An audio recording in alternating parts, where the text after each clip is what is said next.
সুদ যে নেয় আর দেয় উভয় মালাউন কাগজ লেখে সাক্ষী ওই উভয় মালাউন জান্য শূন্য 1 দিরহাম পরিমাণ সুদ যে ব্যক্তি খায় সে যেন নিজ মার সঙ্গে 36। এ তো মুসলমান বাংলাদেশে টাকার পরে বাংলাদেশে সুদের পয়সা খায়।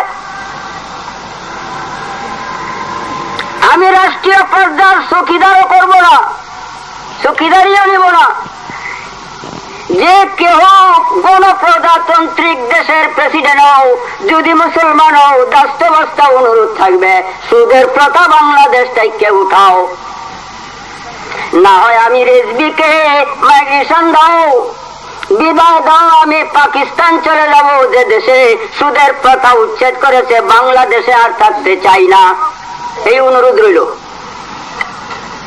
সুদখোরের জায়গা হাইহাব নামক কূপে সুদখোরের